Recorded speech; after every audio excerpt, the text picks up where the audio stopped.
Hoje a gente vai mergulhar em uma das redes de comunicação mais incríveis e, sério, mais vitais do nosso corpo, o sistema nervoso periférico.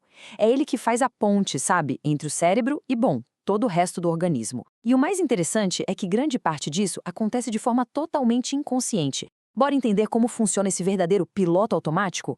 Beleza, o nosso roteiro de hoje é o seguinte: a gente começa com o mapa geral do sistema nervoso. Depois, foca na rede periférica. Aí, vamos entender o que é esse tal de piloto automático. Na sequência, vamos ver a dinâmica entre ação e calma. E, para fechar, a gente desce no nível microscópico para ver a conversa dos neurônios. Então, para começar, vamos colocar as coisas em perspectiva. O sistema nervoso pensa nele como a grande central de comando do corpo. É ele que processa tudo o que vem de fora e, ao mesmo tempo, coordena cada coisinha que acontece por dentro, desde levantar um braço até o coração batendo agora mesmo, sem a gente nem pensar nisso. E a escala disso tudo é simplesmente impressionante. Essa imagem dá uma boa ideia de que a gente não está falando de um ou dois fiozinhos, né? É uma rede, uma teia de comunicação super densa e complexa que vai do cérebro até a pontinha do pé. Nada no corpo fica de fora. Nenhuma célula fica sem receber ordens ou sem poder enviar uma mensagem de volta. Ok, e para organizar essa rede toda, a gente divide ela em duas grandes partes. Primeiro, tem o sistema nervoso central, o SNC, que é tipo o quartel-general, sabe? O encéfalo e a medula espinhal. E aí tem o sistema nervoso periférico, o SNP, que é toda a fiação que sai desse QG e conecta ele com todo o resto do corpo. É nesse sistema periférico que a gente vai focar. Certo, então como é que essa conversa entre o cérebro e o corpo acontece na prática? Bom, é aí que entra o sistema nervoso periférico. Ele é basicamente toda essa rede que se espalha a partir do comando central, funcionando como a grande ponte de comunicação entre o SNC e cada pedacinho do nosso organismo. E essa rede é feita de três peças principais. Primeiro, os nervos, que são os cabos em si, os feixes de fibras que levam a informação. Depois, os gânglios.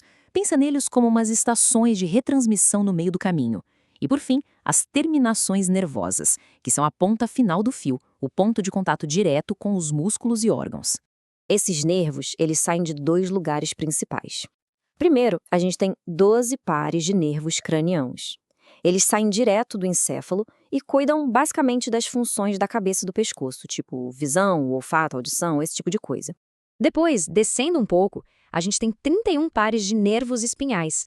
Esses já saem da medula espinhal e se espalham para cuidar do tronco, dos braços, das pernas, enfim, de todo o resto do corpo.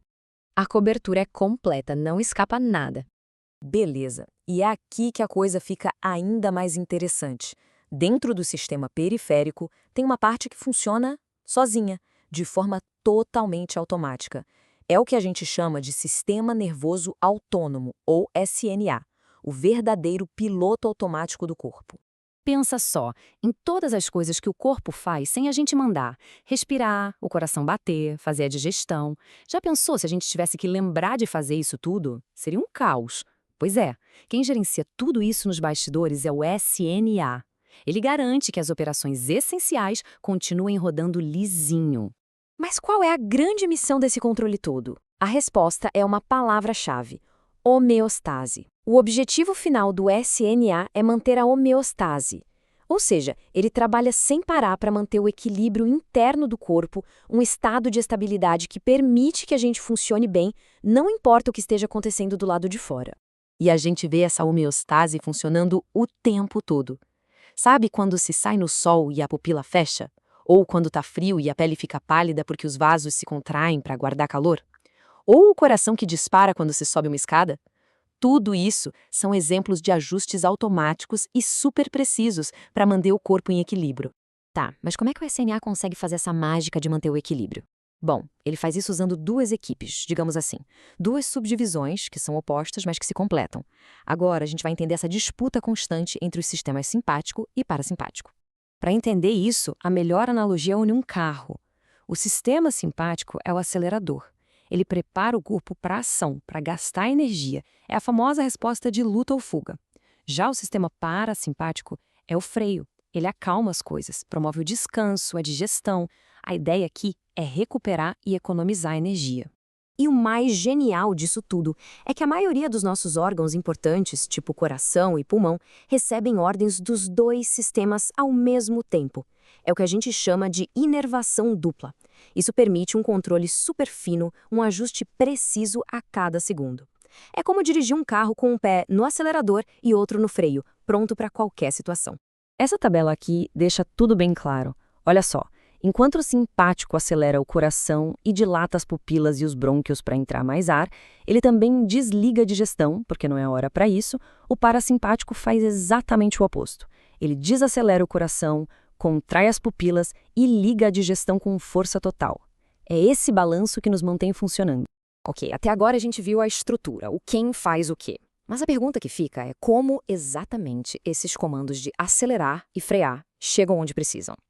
Para responder isso, a gente precisa dar um zoom, ir lá no nível microscópico e entender a conversa química que rola entre os neurônios. Lembram que eu falei dos gânglios lá atrás? Então, eles são fundamentais aqui. Pensa neles como estações de retransmissão. São pontos de encontro de neurônios fora do sistema central.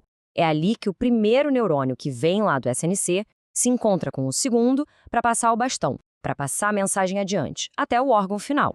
Essa passagem de bastão é a famosa sinapse. Esse esquema aqui é perfeito para visualizar como isso funciona. A gente vê que sempre tem uma via de dois neurônios. O primeiro é o pré-gangliônico. O corpo dele está lá no sistema central e o braço dele, o axônio, vai até o gânglio. Ali ele conversa com o segundo neurônio, o pós-gangliônico. E é esse segundo que vai levar o sinal final lá para o tecido, para o órgão. Então, resumindo o processo em 4 passos. Primeiro, o impulso elétrico desce do sistema central pelo primeiro neurônio. Segundo, chegando no gânglio, esse impulso faz com que sejam liberadas substâncias químicas. A sinapse acontece. Terceiro, o segundo neurônio é ativado por essas substâncias e leva o sinal para frente. E quarto, esse segundo neurônio libera o seu próprio mensageiro químico lá no órgão-alvo, dando a ordem final. E é aqui que está o segredo da diferença entre o simpático e o parasimpático, os mensageiros químicos. Na primeira parada, lá no gânglio, a conversa é a mesma para os dois. O primeiro neurônio libera acetilcolina. A grande virada de chave acontece no final. O segundo neurônio do sistema parasimpático também libera acetilcolina no órgão. Mas o segundo neurônio do simpático libera outra coisa, a noradrenalina. São essas moléculas diferentes que, ao se ligarem nos órgãos, causam os efeitos opostos de acelerar e frear. E com tudo isso, a gente chega numa reflexão final. Depois de entender toda essa máquina super precisa, da anatomia geral até a química da coisa, fica a pergunta: como é que o equilíbrio ou o desequilíbrio entre o simpático e o parasimpático afeta a nossa saúde no dia a dia? E talvez mais importante ainda, como é que esse sistema todo lida com o estresse constante da vida moderna? Fica aí uma questão fundamental para a gente pensar.